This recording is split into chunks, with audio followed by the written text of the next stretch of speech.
Ya kita berusaha untuk benar-benar itu membawa sebenarnya di sini otentik yang kita pentingkan. Kita nggak akan membuat masakan Indonesia itu disesuaikan dengan lidah orang lokal. Tapi kita akan membawa orang lidah lokal, ini loh Indonesia tuh kayak gini. Faktor apa sih yang mendorong mungkin perkembangan Tiongkok sampai hari ini gitu? Saya punya impian itu pengen benar-benar masukin mangga mana lagi ke Cina. Kekurangan dana dia didanain ya. Kekurangan orang ya orangnya di training ya kan. Tapi bibitnya kan itu sudah ada gitu. Selamat siang semuanya dari Beijing. Nah, kali ini aku mau mengajak kalian semua untuk mengunjungi salah satu restoran Indonesia yang ada di Beijing, namanya Warisan Rumah Indonesia.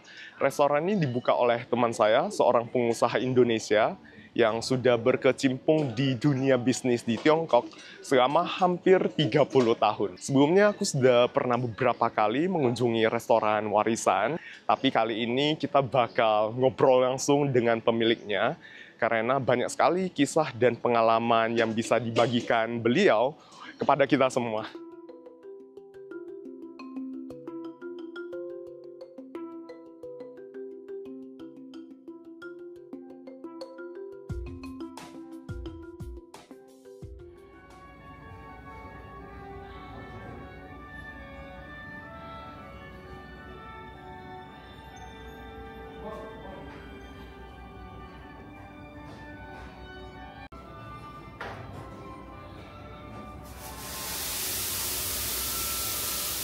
Nah, di samping aku sudah ada pemilik dari Warisan Rumah Indonesia, Cici Vini. Halo Gimana Rudi, kabarnya, apa Ci? kabar? Terima kasih, baik. Baik ya. Amin. Ini kita teman satu kampung loh sebenarnya. Iya. Medan Lang ya. Medan Lang. Masih bisa bahasa Hokkien. Ya, hiao lah. Hiao. Udah jarang sekarang ya. Iya, udah agak jarang sih. Nah, ini Cici Vini ini menarik sekali loh. Dari tahun berapa sih di Tiongkok sini? 96 ya. 96. Hampir 30 tahun ya. Iya, 29. Ya, kurang lebih. Dulu awalnya bisa datang ke Tiongkok. Gimana sih? Aduh, apa ya? Ya waktu itu kayaknya itu mungkin kebanyakan baca buku apa sih soal China itu akan apa sih sepertinya itu akan growing gitu ya, akan maju. Jadi pas ada kebetulan kesempatan ini ya kerja di salah satu perusahaan yang akan membawa bisnis kelapa sawit ke China gitu. Ya udah akhirnya saya join dengan grup itu. Kita membawa proyek kelapa sawit ke China waktu itu. Jadi bangun kayak refinery gitu. Ya mulainya dari kelapa sawit. Dari kelapa sawit. Tapi itu tahun 96 loh. Iya. China pada saat itu belum semaju sekarang, masih dipandang sebelah mata lah. Iya, mungkin Jakarta masih lebih bagus dari Beijing saat itu ya. Iya. Itu pada saat itu gimana sih? Nggak takut gitu? Ya, nervous sih ya. Nervous ya? Nervous sih. Cuman challenging. Challenging aja saya. Pada waktu itu juga bahasa Mandarin saya juga, aduh, masih inilah. Belepotan. Karena kan nggak ada kesempatan untuk belajar ya. Jadi ya at least dengar ngomong sih masih oke lah gitu loh. Karena pertama kali saya datang langsung ke Santung. Santungnya itu yang kampung lah gitu loh. Tapi anyway, it's a great experience ya. Karena pada saat itu memang Santung itu juga kayaknya mewakili banyak apa sih perusahaan-perusahaan luar ya, banyak Jepang, Korea itu investasi di Santung gitu. Jadi ya memang kayaknya khusus untuk perusahaan asing yang joint venture itu kayaknya memang masuknya di situ itu sebagai pilot gitu. Dulu di Qingdao sana ya, di Santung sana ya. Iya. Soalnya letaknya juga lumayan dekat ya dengan Jepang dan Korea. Iya, makanya banyak perusahaan Jepang dan Korea di sana. Dulu kiblatnya di sana berarti kebanyakan perusahaan asing. Iya, kebanyakan di situ. Tapi tahun 90-an setahu saya, meskipun saat itu saya masih kecil ya. Tapi itu setahu saya sangat sedikit informasi yang bisa kita peroleh tentang China saat itu ya. Iya, hampir tidak ada ya. Hampir tidak ada, nggak seperti sekarang zaman digital kita bisa lihat TikTok, YouTube dan lain sebagainya. Sama sekali tidak ada. Mungkin internet pun tidak ada ya. HP pun limited ya. Limited saat itu. Yang paling interesting banget tuh waktu saya buka bank account. ya kan, buka bank account itu, waduh itu orang asing kan jarang, orang asing itu jarang. Jadi buka bank account, nama kita kan panjang gitu ya, nama Indonesia kan panjang. Jadi dia punya itu settingannya nggak muat gitu. Nggak muat. Jadi saya benar-benar itu interesting banget. Nggak muat, jadi gimana gitu loh. Itu harus cocok dengan kita punya ID kan. Nah, saya ID-nya pasport gitu. Akhirnya bilang, oh kalau gitu ya udah pakai name card. Jadi saya punya ID itu name card. Jadi di bank account saya itu tuh bukanya itu pakai nama Chinese. Yang cuma bisa 3 karakter. Nama Chinese? Iya. Tapi nggak sesuai dengan ID card? Tidak sesuai dengan ID card. Jadi karena memang itu kenal gitu. Oh, ini dia kerja di perusahaan ini gitu loh. Terus ada reference-nya. Ya udah gitu, setiap kali ke bank, ya saya bawanya tuh name card, bukan bawa ID. Itu benar-benar tuh sesuatu yang benar-benar itu unusual gitu negara manapun ya. Tapi itulah maksudnya Cina itu benar-benar itu majunya itu luar biasa gitu loh. Jadi yang hal-hal begitu akhirnya diperbaiki, mulai banyak orang asing gitu kan. Ya udah gitu. Kau udah hampir 30 tahun di sini ya, udah menyaksikan secara langsung, ini saksi hidupnya gitu, tentang perkembangan di China ya. Nah tadi awalnya kan karena ada sebuah project di perusahaan kelapa sawit ya. Habis itu gimana? Sampai sekarang bisa berbisnis sendiri ya? Iya, terus habis kelapa sawit itu ya akhirnya gimana ya? Ya kesempatan sekali lain lagi gitu, juga perusahaan Indonesia yang dilirik dengan salah satu pabrik susu di Cina yang terbesar, namanya Mengniu. Ya pada saat kesempatan itu mereka mau bangun benar-benar intensive farm karena mereka akan launch produk susu yang eksklusif. Karena pada saat itu Cina juga nggak punya sumber susu, sumber susunya itu ya hanya dari farm-farm kecil gitu, dari backyard farmers. Nah perusahaan ini dia ingin keluarkan produk yang benar-benar premium, tapi juga at the same time mereka harus punya farm yang bisa bisa ditinjau lah. Oh ini susu saya itu datang dari farm yang well managed gitu loh. Nah tapi mereka pada saat itu juga nggak punya teknologi, nggak punya manpower gitu. Nah dia mau cari kerjasama dengan pihak asing yang bisa memanage farm ini gitu. Nah pada saat itu juga perusahaan Indonesia yang cukup prominent gitu, yang satunya itu sudah punya pengalaman di China. Jadi perusahaan Indonesia ini mereka joint venture berdua ini, 2 grup perusahaan yang lumayan besar. Nah akhirnya saya ditawarkan untuk memanage project ini gitu di Inner Mongolia. Saat itu saya pikir wah Inner Mongolia ini di mana posisinya ya, itu wah udah out of the radar gitu. Apa ini tempatnya di mana gitu, nggak tahu. Terus ya akhirnya saya merasa ter-challenge juga gitu loh. Ya bolehlah dicoba gitu loh. Udah akhirnya ya saya accept the offer gitu. Saya accept the offer. Yang ada kasus lucu juga waktu saya mau ke Inner Mongolia ini, saya fly out dari Shanghai. Shanghai mau ke ke Huhehaute, nama ibu kotanya ya. Ibu kota dari Inner Mongolia ya. Huhehaute. Terus saya mau check in, yang check innya aja ngomong gini, Bu, ini bukan ke internasional ya? Wah saya juga agak bingung gitu. Hah? Ini domestik harusnya gitu loh. Wah ini masa yang domestik atau internasional aja yang check in aja nggak tahu ini bener nggak nih, apa eksis nggak itu kotanya gitu. Atau mungkin mereka bingung nih orang asing ngapain sih sampai ke Inner Mongolia. Makanya, mungkin. Wah ini apa saya ditipu ya apa gimana? Karena kayaknya enggak deh gitu. Udah akhirnya ya orang bilang oh ini di Neimengku, oke. Ya udah akhirnya saya fly out to Neimengku gitu. Ya pada saat itu sih kota itu sih apapun nggak ada ya. Terus mending ini farmnya itu kan terpencil sekali. Jadi dari Huhehaute sampai ke lokasi farm ini itu masih sekitar 45 menit gitu loh. Di area grassland-nya gitu mungkin. Enggak juga sih gitu loh. Sebenarnya dari grassland itu masih jauh. Tapi dia kayak di kampung pinggiran gitu ya udah. Kampung gitu lah. Ya pada saat itu daerah situ memang semuanya itu petani susu, peternak, tapi yang backyard gitu. Misalnya satu petani punya berapa sapi. Belum ada industrinya gitu. Masih yang perorangan gitu. Perorangan, jadi setiap orang itu petani itu pasti punya 1 atau 2 sapi gitu. Jadi setiap hari kamu bisa lihat tuh sapi lewatin di sepanjang jalan itu gitu loh. Mau ke tempat pemerahan sapi susu gitu. Ya itu tahun 2003. 2003 akhirnya kita joint venture, bangun farm. Yang sekarang itu benar-benar menjadi model. Jadi sekarang kalau kita lihat farm intensif yang sukses di Cina itu mulainya dari situ. Oke. Ya, 10.000 ekor. Jadi pionirnya gitu ya? Iya, jadi benar-benar demonstration. Oh, 10.000 ekor? 10.000 ekor. Dulu pas awal-awal langsung? Iya, ya, jadi kita impor, jadi semuanya benar-benar kita mulai dari nol untuk industri peternakan susu di Cina.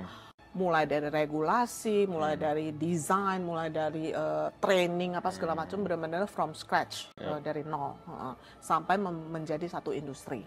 Nah ini aku ada satu pertanyaan sih, tahun 2003 China masih belum semaju sekarang nggak? Nah ini kan joint venture juga ya, PMA dengan perusahaan lokal China gitu. Untuk perizinan birokrasi pada saat itu gimana? Repot nggak sih? Lumayan. Lumayan juga ya? Tapi memang pada saat itu sebenarnya PMA di Cina itu sudah lebih terbuka dibanding 10 tahun lalu gitu, terutama untuk industri-industri yang memang Cina itu sangat butuh. Apalagi setelah China bergabung dengan WTO ya, WTO ya. Iya, setelah masuk WTO itu banyak regulasi yang benar-benar dirubah banyak dirubah gitu. Ya lebih terbuka lagi pada saat lebih itu. Lebih terbuka. Dan memang mungkin tidak seterbuka dan tidak sefleksibel apa kayak di coastal gitu, kayak Guangzhou, ya. Tapi oke, untuk ininya. Masih. Nah sejak saat itu mulailah berkecimpung di dunia dairy farm ini ya. Iya, persapian. Iya, persapian. Ya. Itu kan dulu awalnya di farming gitu, sekarang? Sekarang juga masih tetap berkecimpung terus setelah farmingnya sukses gitu, terus ya benar-benar industrinya maju dan saya juga melihat ini kesempatan untuk ikut, maksudnya be part of the industry growing gitu loh. Akhirnya tahun 2007 saya set up my own company lah gitu di Beijing. Jadi saya mewakili awalnya itu genetics company, the largest US genetics gitu, untuk supply semua genetics di China market ya. Terus berlanjut sampai ke extension products yang intinya itu untuk serve industri ini gitu loh. Nah, berarti Cici menjadi salah satu orang yang mendapatkan keuntungan lah, bisa saya bilang advantage dari perkembangan China ya. Iya, boleh. Soalnya ekonomi China itu boomingnya tahun berapa sih? Benar-benar yang peaknya harusnya sih setelah WTO ya, dan sebelum Olimpik ya. Sebelum Olimpik itu seingat juga. Saya pas Olympic Games itu kan dunia semuanya kaget ya. Iya. Itu sih luar biasa. China udah segitunya pada saat itu ya. Iya, benar-benar agresif lah boleh dibilang dalam setelah China launching akan menjadi host Olimpik itu gebrakan luar biasa ya untuk mensukseskan Olympic Game ini. Jadi pembangunan di mana-mana, infrastruktur semua di mana-mana. Pas baru datang ke sini, China itu seperti apa sih? Mungkin ada penasaran, Beijing sekarang udah di mana-mana gedung pencakar langit, apalagi Shanghai ya. Wah, bagaikan langit dan bumi. Ini hampir 30 tahun ya waktunya, perubahannya sangat luar biasa. Luar biasa. Hampir kalau boleh dibilang Shanghai, Beijing mungkin dulu 20 tahun lalu, kalau nggak salah ada statistik gitu di Shanghai itu setiap 10 menit ada bangunan baru. Setiap 10 menit ada bangunan baru. Bangunan saking baru. Cepatnya pembangunannya itu. Saking cepat pembangunan. Sampai maps pun tidak bisa ini ya, se-akurat gitu. Karena perubahan terlalu besar. Jadi maps itu harus di-update terus gitu loh. Saya pernah lihat film dokumenter gitu tentang Beijing, Shanghai di tahun 90-an. Iya. Itu ya masih kayak orang naik sepeda dan bajunya hampir sama semuanya saat itu. Saya masih experience yang itu di Beijing. Di Beijing itu dekat Lantau Tasa. Tongtaqiao ya, Pauli Theater situ. Itu benar-benar Beijing punya center. Beijing punya center dan kalau sore bisa berdiri dekat lampu merah, tungguin lampu merah, itu sepeda semua orang masih pakai baju yang warna abu-abu. Semuanya sama. Semuanya sama. Ya. Itu kayaknya mereka kerja mungkin di pabrik ya. Jadi masih jarang sekali lihat mobil ya. Makanya di Beijing, di tempat yang Erhuan gitu ya, Ring 2 gitu, jarang ada bangunan yang punya tempat parkir. Karena memang tidak didesain kalau China itu bakal punya mobil segini banyak. Jadi yang di ring 1 sampai ring 2 itu kamu lihat bangunannya banyak yang tidak punya underground parking. Karena memang pada saat itu tidak menyangka juga. Tidak menyangka. Pernah nggak sih terbesit, aduh nggak tahan pengen balik saat itu? Ya nggak tahannya makanan ya. Makanan. Ya dulu kan nggak seperti sekarang ya. Kita mau makan Indonesia ada, makanan Thailand semuanya ada kan. Dulu mah hampir nggak ada sama sekali. Makannya beneran yang China lokal sini semuanya. Lokal, nggak ada sama sekali. Western food pun jarang. Sampai mungkin yang masuk pertama itu kalau nggak salah Kentucky deh. Nah, menurut Cici sendiri ya, ini kan 30 tahun, ini perkembangannya luar biasa. Faktor apa sih yang mendorong mungkin perkembangan Tiongkok sampai hari ini gitu? Menurut saya dari sih, pandangan Cici aja gitu. Lebih ke ini ya, ke policy setup ya. Polisinya satu, terus itu infrastruktur.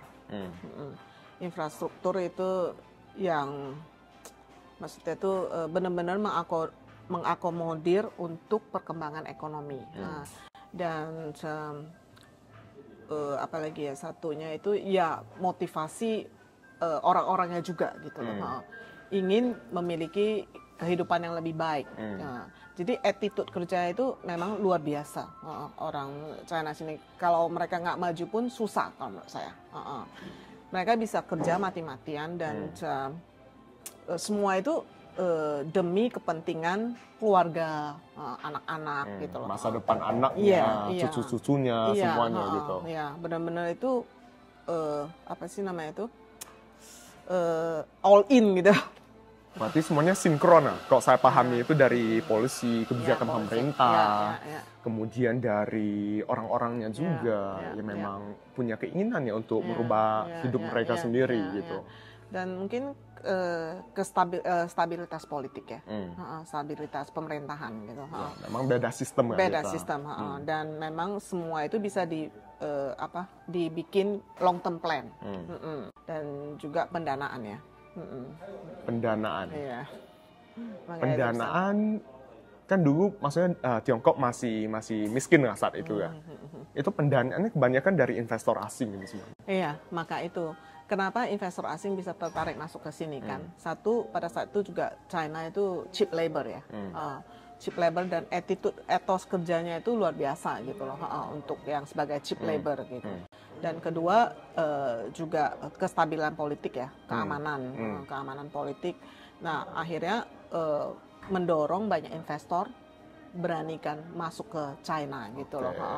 Ya terus infrastruktur, itu sih yang benar-benar golden time ya. Kan sekarang Indonesia juga punya target lah, misalnya ada target Indonesia Emas tahun 2045. Menurut Cici apa sih yang bisa kita petik dari pengalaman China ini mungkin ya? Menurut saya sih Indonesia mungkin ini ya masih banyak perlu belajar ya dari China gitu. Satu, policy kita itu masih tidak menentu. Jadi itu antara eksekusi dan yang bikin policy ini masih tidak sinkron. Dan juga gapnya terlalu jauh ya antara pemerintah dengan pelaku bisnis itu masih tidak sinkron. Jadi masih banyak perlu diperbaiki ya, dan juga infrastruktur ya. Apalagi sekarang China dengan revolusi high speed train, itu benar-benar itu panjangnya udah berapa nih sekarang? Iya, makanya. Tiap tahun nambah terus, jadi aku mungkin udah lupa puluhan juga. ribu kilometer. 40.000 lebih nggak salah terakhir ya. Sekarang nggak tahu lagi sih panjangnya udah berapa gitu. Itu sih. Dan aku memang suka keliling Tiongkok ya. Kemana-mana itu memang gampang sih. Sampai kota kecil, kabupaten, ada semua ada jalannya. Cepat. Jalan tolnya itu semuanya bagus juga semuanya. Paling bagus itu ya infrastruktur di sini. Jadi salah satu kuncinya mungkin ya. Iya, udah pasti. Ya mungkin Indonesia faktornya, maksudnya kondisinya beda. Tapi sebenarnya itu bisa diimplementasikan. Cuman sistemnya aja berbeda. Kalau saya lihat sih Indonesia kan, kita contohkan Jawa aja dah. Jawa yang memang paling maksudnya pembangunannya yang paling banyak kan gitu. Itu kan inland juga. Nah inland kita aja kereta yang bisa cepat Jakarta Surabaya aja, kota kedua terbesar itu tidak nyambung gitu. Itu susah untuk berkembangnya, itu susah. Kalau dengan keliling luar pulaunya, wah itu lebih susah lagi. Ya benar, antar pulau lagi. Antar pulau. Tapi menurut aku pribadi, itu kan antar kota ya, misalnya kereta cepat. Sebenarnya transportasi di dalam kota itu penting juga. Iya, itu. Kita nggak punya. Misalnya di China sini, kita dari satu kota ke kota lain naik kereta cepat. Begitu sampai di tujuan, itu nyambung juga, terintegrasi transportasinya. Betul. Jadi gampang. Gampang, kemana-mana gampang. Dan juga mobile-nya gampang ya. Makanya di sini juga kemajuan ekonominya mau shifting misalkan dari tradisional ekonomi ke e-commerce itu kan juga cepat sekali kan gitu. Karena benar-benar ditunjang sama sarana infrastruktur. Benar. Sampai kayak orang yang tinggal di area pedalaman gitu ya. Iya. Mereka bisa live streaming jualan barang hasil tani mereka langsung. Betul. Ke konsumen ya. Iya. Karena itu didukung dengan logistik dan infrastrukturnya. Betul. Itu benar-benar foundation ya.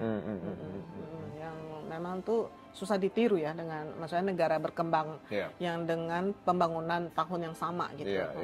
Pasti ketinggalan jauh. Gimana sih sekarang nih melihat potensi dari perkembangan ekonomi Indonesia dan China? Kita mengambil kesempatannya. Mungkin dalam bidang apa aja sih masih ada potensi yang bisa kita garap gitu? Menurut saya sih sekarang generasi muda Indonesia ya, mungkin beda sama dengan generasi saya waktu itu. Lebih informasinya tuh lebih banyak dan lebih banyak cara untuk mengetahui apa yang terjadi di China gitu. Jadi pesan saya itu sebenarnya kita di Indonesia itu masih kekurangan orang yang benar-benar paham dengan China.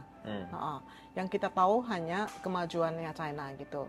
Mungkin mereka sekolah di sini 1 atau 2 tahun atau 4 tahun gitu. Tapi yang benar-benar memahami itu China overall itu menurut saya itu sampai saat ini mungkin belum ada. Karena kurang banyak pelaku bisnis Indonesia yang berkecimpung di China dibanding dengan ke negara-negara lain. Karena memang sebenarnya itu juga dengan permasalahan bilateral kedua negara itu menurut saya masih timpang. Karena contohnya kalau kita sebagai pelaku bisnis kita mau berusaha di China itu susah sekali. Dibanding dengan pengusaha Cina yang berusaha di Indonesia. Masuk ke Indonesia mereka gampang. Dengan sangat begitu gampangnya. Hampir tidak ada barrier, boleh dibilang. Tapi kalau kita sebagai pelaku bisnis, kita mau masuk ke China, itu susahnya luar biasa. Susahnya dalam hal apa misalnya? Terlalu banyak barrier. Ya, policy barrier, market barrier, gitu. Yang memang sengaja itu untuk memproteksi pengusaha dalam negerinya. Untuk lebih detailnya juga mendirikan perusahaan gitu dengan di Indonesia dengan di sini itu beda jauh gitu. Terlalu banyak barrier, makanya banyak perusahaan Indonesia mungkin ya tidak bisa masuk ke sini gitu loh. Terus juga produk-produk Indonesia mau masuk ke sini susah setengah mati dibanding produk China mau masuk Indonesia.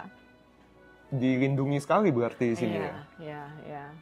Misalnya produk apa? Ini Cici berarti sebagai apa juga ya? Agent juga ya, kan importir juga di sini hampir berarti. Hampir semua ya, boleh dibilang. Hampir semua. Jadi semua tuh terutama produk-produk pertanian ya.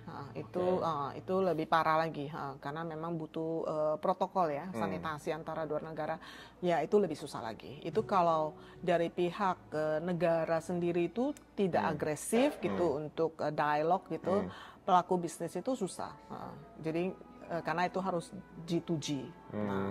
Kalau saya lihat itu memang Indonesia tuh meskipun punya potensi ini, tapi tetap hasil akhir produknya itu akan susah jual di negara ini. Kalau kita nggak punya capability dari segi lobbying gitu loh. Itu berarti lobbying itu penting sekali. Kita harus yang proaktif terus ngejar gitu ya. Iya. Makanya kenapa kayak misalnya kelapa sawit itu memang Cina butuh gitu. Dan dia tidak punya. Kalau dia yang punya, kita nggak mungkin bisa masuk. Susah masuknya. Ya, akan sangat susah. Ya itu maksud saya gitu. Kalau misalnya kita mau bandingkan produk yang apple to apple gitu, susah bersaing. Iya, susah karena terbentur regulasi yang tidak fair ya. Yang tidak reciprocal menurut saya gitu. Nah ini Cician udah 30 tahun ya, hampir 30 tahun di sini.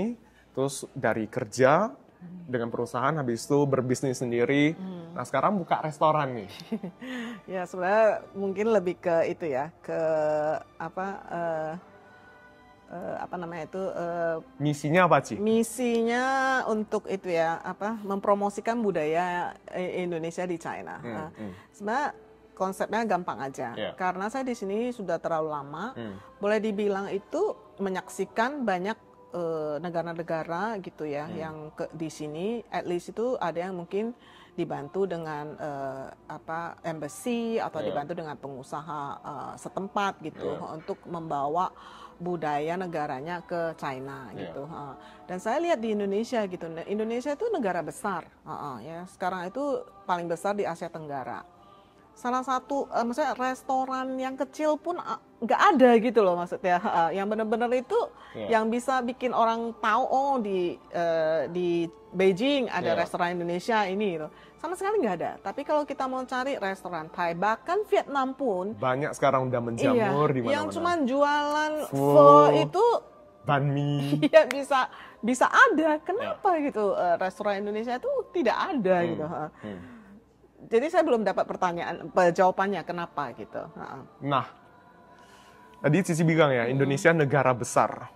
Tapi berdasarkan pengalaman aku sendiri, selama hampir 10 tahun di sini, jarang sekali loh orang di sini, orang biasa gitu yang paham betul dengan Indonesia. Betul. Hampir dibilang, mungkin Guangzhou lebih tahu ya. Ya, yang selatan sana. Selatan lebih tahu. Tapi di Beijing begitu restoran kita buka aja, kalau yang baru pertama kali masuk, dia bilang ini Thai restoran.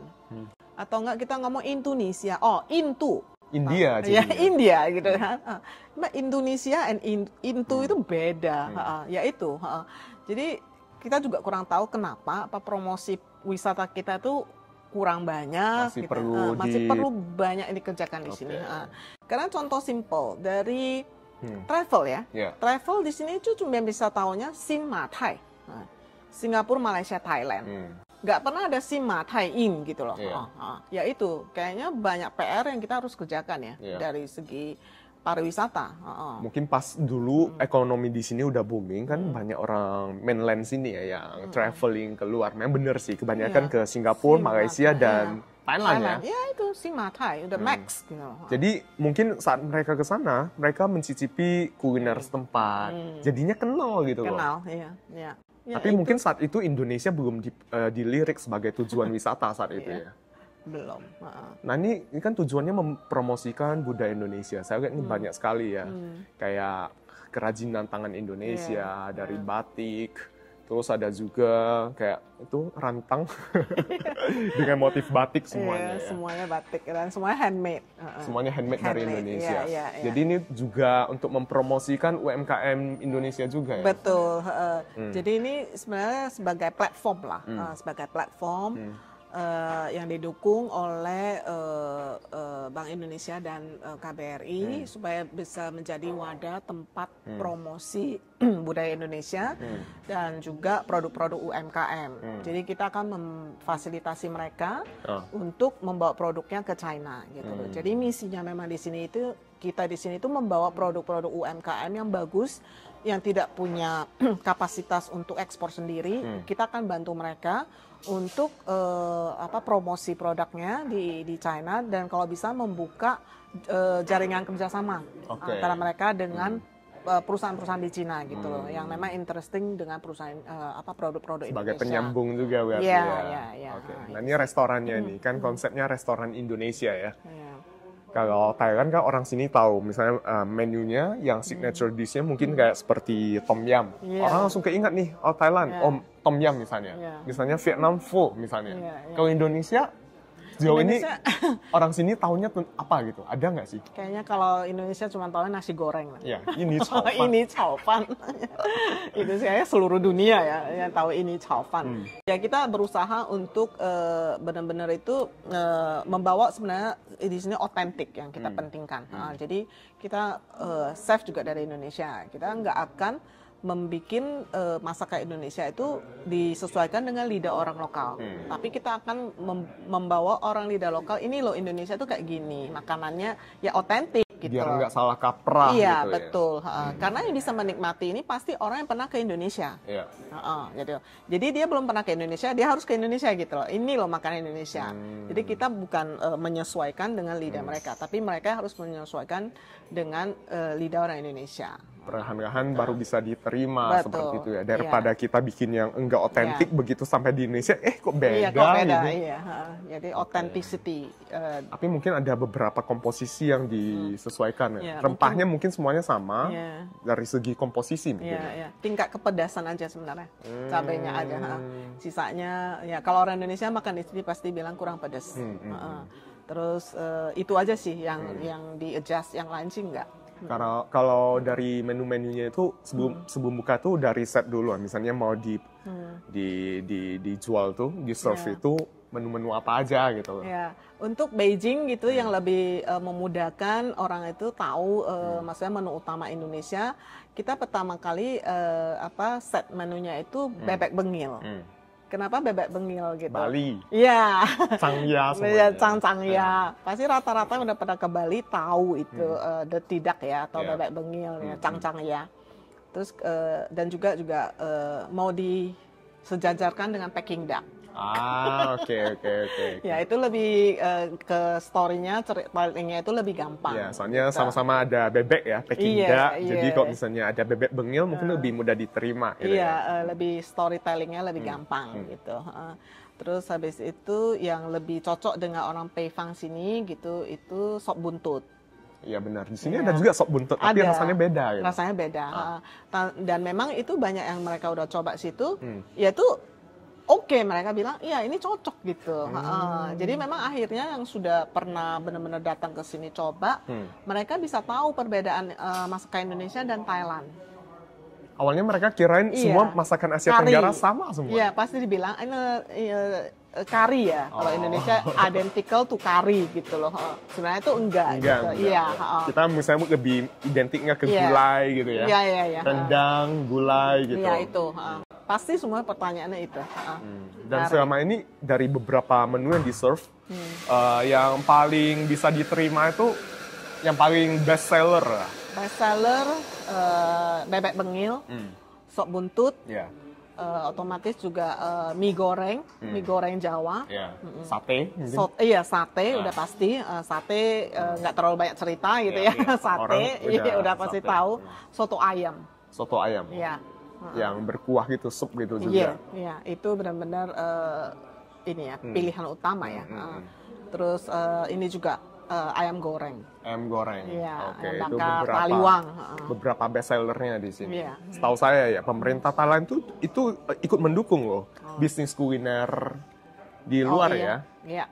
Misalnya dari pengiriman rempah-rempah, dari Thailand langsung. Benar. Jadi Thailand itu kenapa restorannya itu bisa mendunia gitu. Itu peran utama pemerintah. Karena pada saat itu mereka di China itu nggak ada rempah-rempahnya. Jadi Thai Airways itu yang carry semua rempah-rempah untuk supply ke semua restoran yang ada di China seluruh ini. dunia. Seluruh dunia. Itu didukung oleh pemerintah awalnya. Iya. Jadi dikasih rempah-rempah gratis dan fresh. Airlines-nya datang setiap hari, ya berapa hari sekali disuplai. Makanya jadi, itu nggak ada hambatan. Beneran mempermudah sekali ini dari bahan-bahannya, ingredients-nya gitu. Bener. Karena itu memang juga hambatan utama ya kalau kita mau bikin benar-benar yang fresh gitu. Dan sekarang wisata Indonesia udah cukup dikenal lah di kalangan anak muda, misalnya yang Gen Z gitu ya, yang Gen Z gitu, yang umur 20-an tuh banyak sekarang yang ke Indonesia. Nah, semoga kedepannya dengan begitu banyaknya anak muda Tiongkok yang jalan-jalan ke Indonesia ya, mungkin bisa lebih memperkenalkan Indonesia lagi. Sebenarnya di sini juga yang datang kebanyakan Gen Z. Anak muda gitu semuanya. Rata-rata Gen Z. Memang misinya di sini itu kita untuk lokal, untuk lokal. Jadi bukan untuk orang Indonesia gitu. Memang misinya itu untuk orang lokal supaya mereka kenal gitu kayak Indonesia. Kita maunya sih semoga gitu loh. Begitu orang tahu Indonesia gitu ya. Itu Oh, beda dengan Thailand. Ini kan demo festival, apa namanya, Dragon Boat Festival ya? Iya, Zhongzi ya. Iya, Cici kan dari Medan ya? Iya. Bikin bakcang Medan. Saya bikin bakcang. Bikin sendiri? Bikin sendiri. Serius. Boleh dicoba nanti. Ini loh, gue bikin sendiri, Ruth. Waduh, bakcang. Gede banget loh. Habis ini makan Oh, lagi yang gede lain. ya? Isinya banyak sayang. Ini belajar di sini bikinnya? Iya, dari resep mama gua. Tapi gue udah bikin, setiap tahun bikin. Setiap tahun bikinnya? Terus gue di training, gue training AI. Training AI Udah ya? jago bikin, sekarang dia juga. Kan bikin banyak, jadi bagi-bagi orang lah. Kita lihat ya isinya. Ini nggak dijual nih, ini eksklusif nih. Eksklusif. Dibikinin sama Civi nih. Homemade. Enjoy, Ruth. Cici nggak makan? Enggak lah, gue ntar makan nasi. Ini Cici bisnisnya ada hubungan lah dengan Amerika juga sebenarnya, US ya? Oh iya, US. Kemarin terdampak nggak dengan tarif Enggak Trump sih. itu? Nah, makanya ini saya juga mau menambahkan ya, China itu memang luar biasa ya. Jadi misal yang dia perlukan, kalau yang kayak genetik, ini kan dia perlu banget, memang nggak ada substitusinya gitu. Itu zero duty, jadi disubsidi. Memang dia butuh sekali. Ya. Jadi meskipun US kasih tarif yang gila-gilaan kemarin 145% ya. Tapi untuk yang memang dia butuhkan, China dia nggak balas gitu. Enggak. Oke, pinter Jadi juga zero. ya. Memang ini kita tuh produknya itu zero duty. Semuanya yang impor dari US itu. Ya.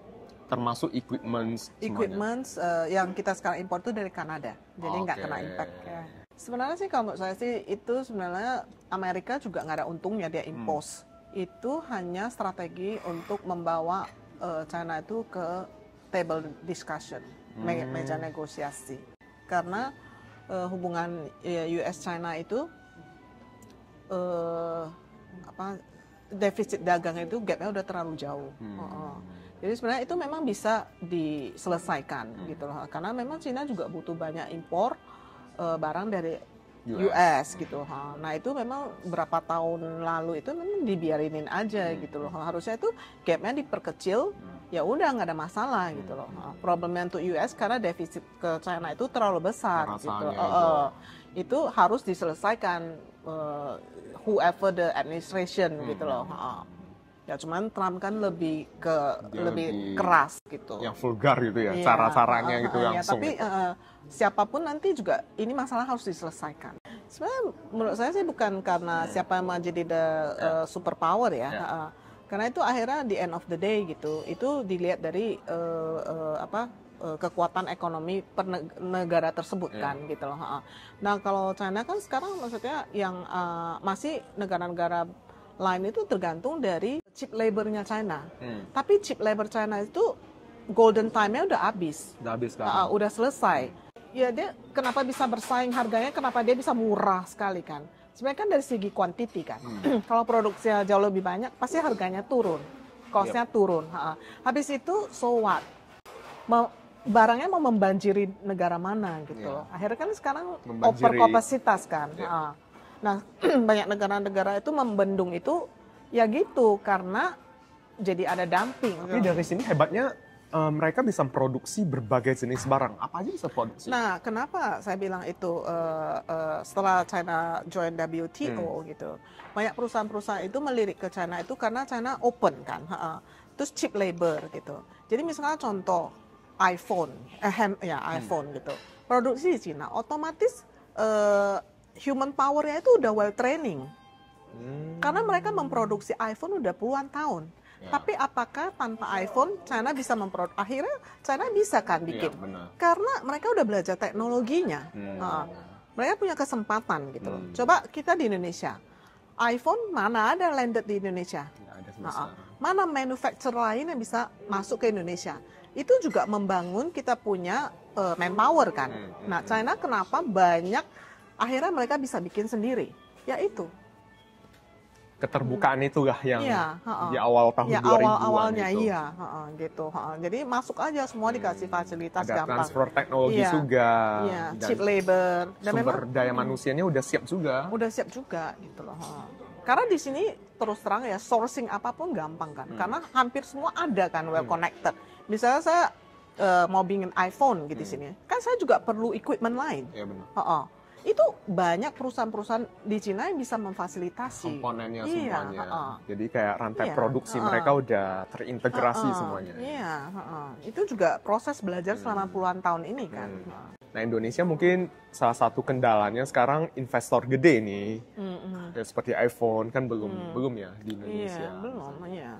Yang masih banyak perusahaan teknologi kemarin, misalnya Tesla juga. Iya, yang kayak apa sih, maksudnya mass labor gitu. Karena di sana juga awal-awalnya kan semuanya mass labor, karena labornya murah.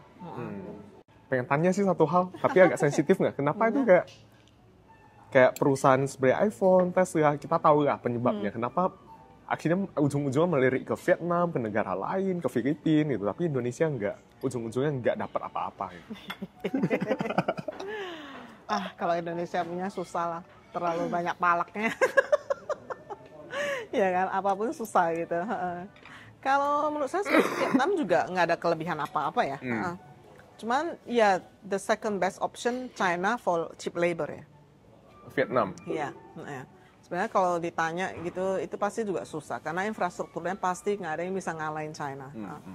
Cuman karena China setelah yang COVID yang benar-benar bring down Shanghai itu lockdown itu benar-benar traumatik ya. Jadi banyak perusahaan-perusahaan itu juga sadar gitu loh, nggak bisa tergantung, mereka punya supply chain itu nggak bisa cuma tergantung China. Itu sebenarnya wise decision ya. Iya, wise decision gitu. Tapi semuanya bilang, saya mau out of China, rasanya itu tidak mungkin. Karena kalau misalnya one day China membenahi sistemnya gitu, saya yakin mereka akan balik lagi. Balik lagi gitu. Ya, karena etos kerja, infrastruktur gitu, itu tuh beda. Ya mungkin ini hanya transisi ya, supaya mereka itu mungkin dari dulu Cina dulu 90%, ya di shifting mungkin menjadi 50%. Sisanya ke Vietnam, tapi bilang totally out of China rasanya tidak mungkin. Tapi di Indonesia cheap labor-nya banyak juga. Ya itu tidak ada yang well trained di Indonesia punya. Saya jarang ada well trained. Modalnya terlalu besar mungkin ya untuk dari awal lagi untuk pembinaan sumber daya manusia semua. Susah. Jadi kalau misalkan dan tidak ada investasi yang benar-benar bisa masuk ke Indonesia yang yang mau benar-benar tuh well established di situ gitu loh. Mungkin kendalanya juga terlalu banyak ya kalau menurut saya gitu. Dari regulasi, infrastruktur, etos kerja, terus untrained, not well trained, dia punya manpower gitu, ketidaksiapan. Tapi masih WNI ya Cici ya? Masih lah. Tidak terpikirkan ganti warga negara. Meskipun udah hampir 30 tahun ya? Iya. Bangga kok jadi orang Indonesia. Bangga? Bangga. Di luar segala hiruk pikuk semuanya, huru hara? Tetap bangga. Tetap bangga juga ya? Tetap bangga dan apa sih?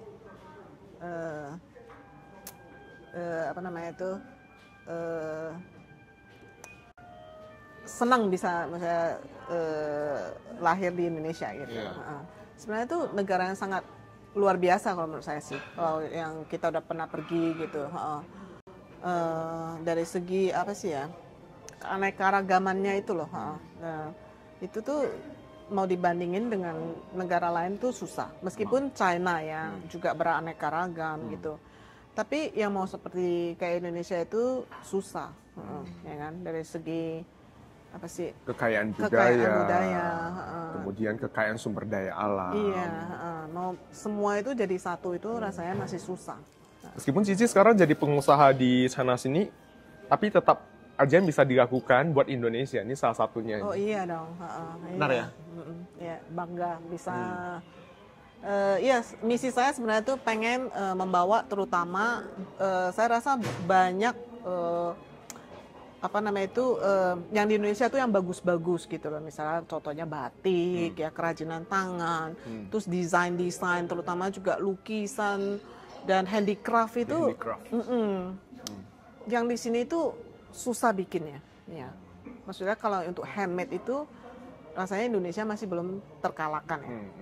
Gitu loh. Hanya gimana cara memasarkannya gitu. Produk Indonesia sekarang yang ada di sana kopi paling ya. Kopi ya, kopi udah sarang burung walet, Yanwo ya. Terus apa lagi sih?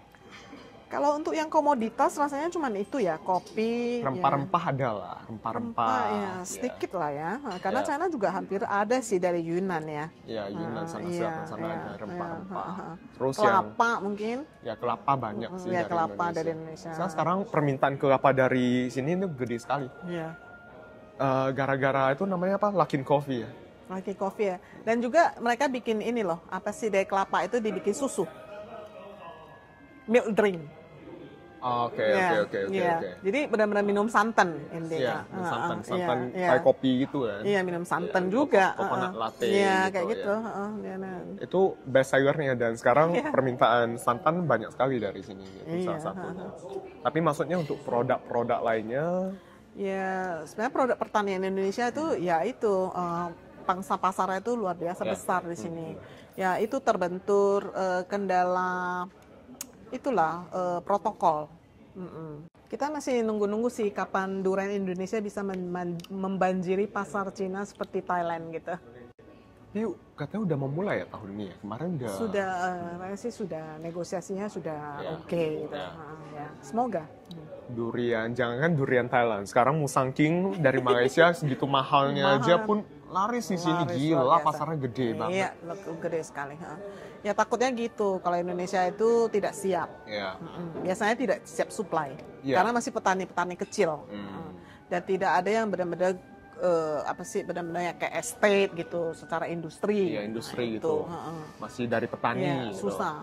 Itu inkonsisten produknya juga ya kan. Kapan panen gitu. Kapan kita ada musim-musiman. Itu. Kalau yang Malaysia ini Musang King ini sepanjang tahun ada dan supply-nya ini stabil gitu ya. Iya, stabil. Karena memang dia udah membuat industri, udah skala industri. Termasuk manggis ada juga sekarang, manggis Indonesia. Iya, tapi kecil-kecilan gitu kan. Kebanyakan masih manggis Thailand. Iya. Dan ada juga saya pernah dengar rasanya Indonesia kalau mau masuk ke sini juga harus via Thailand. Nah itu nggak benar itu. Kendalanya mungkin jaraknya juga ya. Kalau Thailand lebih gampang. Sama sekali tidak. Enggak. Bukan. Logistik. Itu protokol. Protokol antar negara. Kalau untuk produk-produk pertanian dan produk peternakan itu semuanya harus ada protokol kesehatan. Terus kalau dari jarak nggak ada masalah sih, logistik. Nggak masalah. Misalnya kirim durian nih dari Indonesia ke sini dibandingkan dari Thailand ke sini. Gitu. Malaysia bisa kirim ke sini. Iya benar ya, deket. Tidak ada hubungannya sekarang logistik nggak masalah. Nah kita bisa kirim sapi hidup dari Australia. Oh benar. Nggak jadi alasan itu sebenarnya. Nggak jadi alasan. Ice cream dari Eropa bisa ke sini. Yogurt, ya kan, cheese yang lebih susah, dia punya logistik. Kita bisa terima dan fresh. Karena biasanya kalau produk pertanian dan peternakan gitu yang harus ekspor, itu kan dia harus lihat ke maksudnya inspeksinya CII, sanitarinya itu harus inspeksi ke lokasi penanamannya. Langsung ke harus. Dan biasanya itu harus misalkan China juga nggak punya dan itu main produknya dari negara itu gitu. Biasanya itu jauh lebih gampang gitu. Misalnya durian, Malaysia, memang durian itu produk pertanian utama kan dari segi buah gitu. Nah itu makanya Musang King itu gampang di approve. Dan mereka ambilnya kan banyak banget ya, yang kayak skalanya gede, jadi harganya lebih murah dibandingkan. Jauh lebih murah, makanya. Nah gimana caranya supaya Indonesia itu bisa menggenjot itu menjadi satu industri kan? Karena kita sudah buka pasarnya, misalkan gitu loh. Yang kejadiannya biasanya pasar udah buka, kita sendiri nggak siap. Sebenarnya banyak peluang berarti yang aku tangkap ya dari pembicaraan hari ini ya.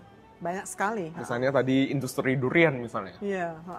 Kalau misalnya udah pasarnya dibuka, regulasi udah siap semuanya. Semua maksudnya bukan hanya durian ya, maksudnya buah-buah tropikal ya di Indonesia. Terutama saya punya impian itu pengen benar-benar masukin mangga mana lagi ke Cina. Tapi kayaknya di lokal aja susah terpenuhi gitu loh. Apalagi nah, buat diekspor. Iya, kendalanya apa gitu loh. Apakah maksudnya petaninya kekurangan lahan, apakah maksudnya kan bibitnya itu sudah ada kan, sudah berhasil kan di Indonesia dibudidayakan gitu loh. Apakah karena skala kecil, apakah karena skala fakturnya dia nggak punya tanah, dia nggak bisa berkembang, maksudnya nggak ada solusinya gitu. Dari segi teknologi atau gimana kita nggak tahu kan. Iya, kita bisa maksudnya kekurangannya apa, ya dicari gitu loh. Perbaiki habis itu kok bisa beneran jadi industri itu luar biasa hasilnya. Makanya kekurangan dana dia didanain ya, kekurangan orang ya orangnya di training ya kan. Bibitnya kan itu sudah ada gitu. Permasalahannya itu apa sebenarnya? Jadi nggak ada yang pernah tahu gitu sebenarnya permasalahannya itu di mana. Ya memang sebenarnya kalau konsep kayak pertanian dan peternakan itu memang harus ada apa sih namanya itu harus ada kontrol ya. Karena itu bisa menjadi kayak demand and supply gitu. Kalau pas lagi panen banyak gitu, ternyata banjir nggak ada outlet keluarnya, mati juga petaninya. Jadi petaninya itu nggak tahu sebenarnya market saya at the end itu di mana, kapan saya harus panen kan. Biasanya yang kecil-kecil gitu kan dia lagi nanam mangga lagi nanam mangga semua. Iya, padahal belum tentu dia bisa pasarin kan. Nah akhirnya ya mangganya nggak bisa kejual. Harusnya itu kan misalnya daerah ini, ya kepala daerah atau siapa gitu yang benar-benar harus membantu masyarakat itu. Lagi musim tanam ini, ya kamu punya tanam ini, kamu tanam ini gitu loh. Jadi benar-benar ada bisa balancing gitu. Tapi kejadian di lapangan kan nggak begitu. Nggak ada yang sinkron. Nggak ada yang sinkron gitu loh. Kayak contohnya misalkan kita ngomong simpelnya lah, Eropa, negara kecil. Sapinya menghasilkan susu luar biasa, banyak kan. Untuk minum sendiri dia nggak mungkin habis kan. Terus apa mau matikin sapinya, ya kan? Apa mau berkembang industrinya kan. Ya, jadi dia pemerintah bikin sistem kuota. Ya udah kita Eropa segini, ekspor kita segini, ya kan. Terus industri kita segini, kita bisa produksi seberapa banyak susunya. Ya udah sapi kita itu kuantitinya segini. Kuota setiap produser itu segini. Gitu. Jadi masing-masing memproduksi berdasarkan kuota itu. Karena kuota itu yang benar-benar bisa pasarin produknya. Gitu loh. Sama produk pertanian itu sebenarnya juga harus gitu. Kalau kita basisnya skala industri menengah dan kecil. Kecuali kita industrinya menengah yang udah gede. Dia kan dia udah punya marketnya. Ya benar. Kayak misalnya harga cabai aja di Indonesia. Pas lagi nggak ada cabai harganya mahal. Makanya. Ya pas banjir itu kayak nggak ada harganya. Makanya nggak ada yang mau jadi petani. Selalu rugi jadi petani. Mereka nggak pernah tahu juga ya. Mereka nggak tahu. Kapan ada demand. Iya, nggak tahu. Karena dia nggak langsung facing the market gitu. Ya memang sih kita perlu kebijakan yang benar-benar bisa kontrol demand dan supply. Semua sih untuk produk-produk pertanian. Kita juga sekarang menghadapi masalah seperti itu juga. Dari nggak punya industri sampai punya industri gitu. Sekarang kayak industrinya juga lagi downturning ya. Sebenarnya industri downturning itu bukan karena Cina itu kebanjiran susu. Sebenarnya enggak. Dan sekarang yang kita hadapi permasalahannya sekarang itu dari segi produser ini, manufacturer ini tidak siap membawa produknya itu ke market. Dulu dia kekurangan susu kan, jadi dia merasa itu saya jualannya gampang karena setiap produksi datang habis kan gitu. Tapi sebenarnya dia nggak memikirkan industri hilirnya itu, industri hulunya itu berkembang terus gitu loh. Sedangkan industri hilirnya itu nggak naik-naik. Stagnan gitu ya? Iya, karena stagnannya kenapa? Dia nggak ada inovasi produk. Terus nggak ada edukasi ke masyarakat gitu loh. Kamu tuh harus minum susu-susu ini gitu loh. Nggak ada. Jadi begitu industri hulunya udah naik, hilirnya nggak bisa ngikutin. Juga. Ya. Makanya dipikirnya sebenarnya dia over. Sebenarnya dia nggak over. Bayangin aja kalau seluruh orang Cina di Beijing minum susu, itu sapi gitu ya. Mau putingnya 8 juga nggak cukup gitu loh. Intinya tuh gitu. Karena menurut saya itu juga dari segi apa sih struktur ya. Kalau karena terkontrol gitu loh, hanya pemainnya itu hanya beberapa. Jadi mereka yang monopoli market kan.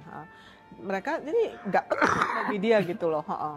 Jadi kalau misalkan coba marketnya bebas gitu, siapa yang bagus kan pasti konsumennya yang banyak kan gitu. Tapi kalau di monopoli gitu, ya pasti susah. Ya itu aja. Jadi itu salah satu permasalahan yang dihadapi industri persusuan di sini. Iya. Ya.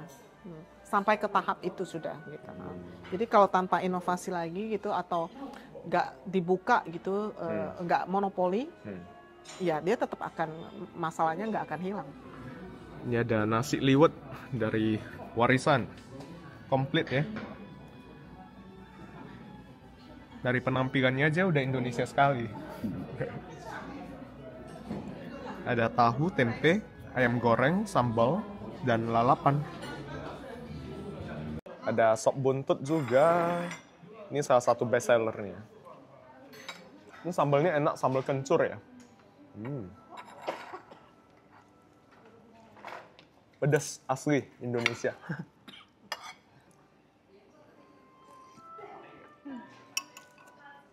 Nah, ini dengan chef kita ya. Chef di restoran warisan, Chef Agus. Ya, Agus. Yang sudah berpengalaman berapa tahun Chef di sini? Saya awal masuk Tiongkok itu 2007, tapi di Tianjin. Oh, awalnya di Tianjin dulu? Di Tianjin 1,5 tahun Pak ya.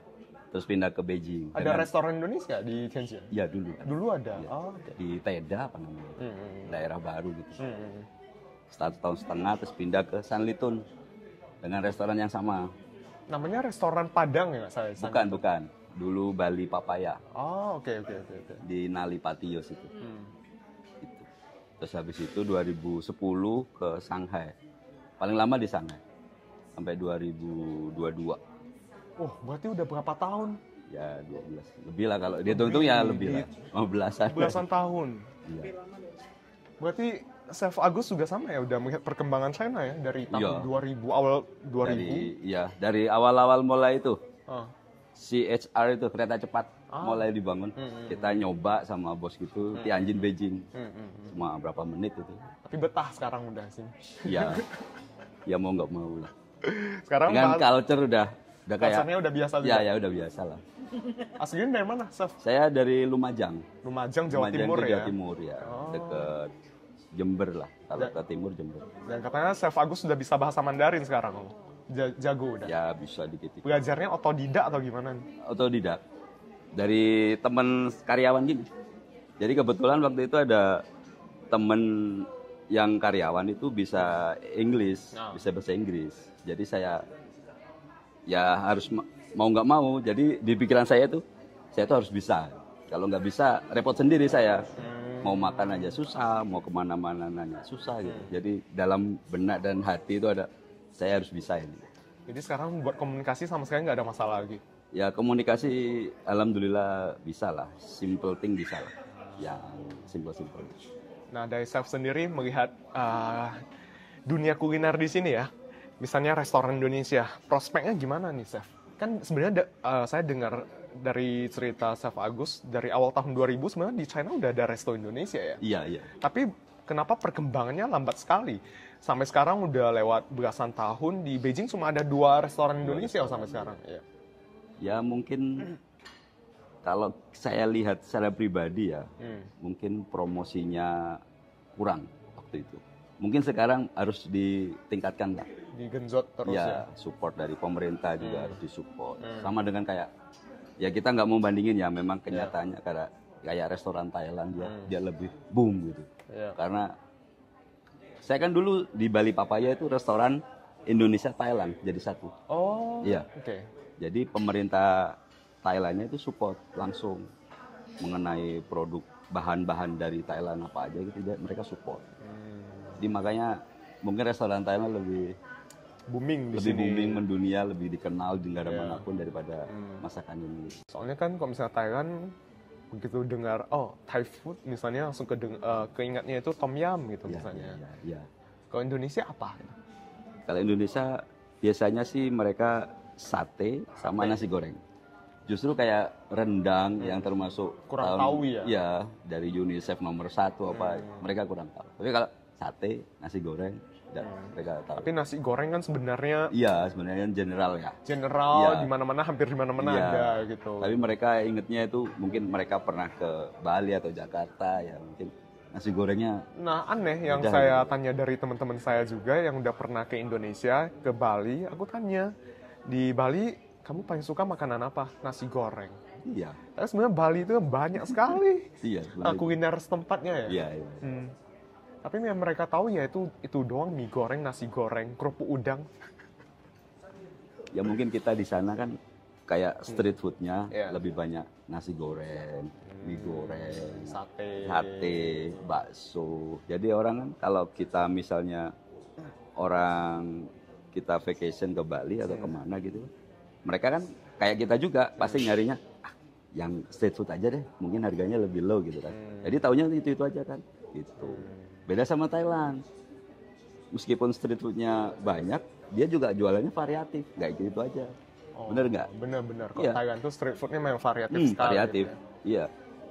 Apa namanya tom yum, macam-macam tom yum, ada kari, ada mau seafood apa bakaran semuanya ada. Dari dessert kayak ketandurian, semuanya ada. Kita kan nggak bisa, paling street foodnya itu aja. Berarti dari Indonesia sendiri lah, misalnya dari segi ekonomi kreatifnya yang dalam negeri dulu, kulinernya, kita harus lebih kreatif lagi ya dan mengembangkan kuliner setempat gitu ya. UMKM-nya kayak yang di street foodnya itu harus benar-benar digenjot. Sama kita kalau wisata kemana-mana, pasti mikirnya cari yang murah dulu aja lah. Ya benar. Misalnya kita ke Cina nih atau ke Shanghai, ke Beijing, pasti pilihan pertama itu makanya di pinggir jalan. Nggak mungkin kita ke restoran. Bener nggak? Pengen cobain street foodnya seperti apa gitu. Iya. Andai kata kita muslim pun, ya mentok-mentok ke restoran muslim. Iya. Paling ya pesannya mereka takut-takut juga kan. Iya benar. Makanannya halal 50-50 atau gimana, paling ya pilihannya tetap nasi goreng apa. Benar. Ya gitulah, negara kita harus berbenah. Street foodnya, UMKM-nya dikembangin. Lebih variatif lah jualan. 您在中国生活多久？工作了多久？在中国我工作大概15年吧。15年了。多了，07年到22年，可以算22年。因为我来这里是24年，6月份24年，马上我1年在瓦里山。在瓦里山，马上1年了。马上1年，很快。那好厉害，中文讲得很棒啊！还行，马马虎虎。所以跟这边本地人交流基本都没有问题了哈。我感觉没有问题。没有问题。OK。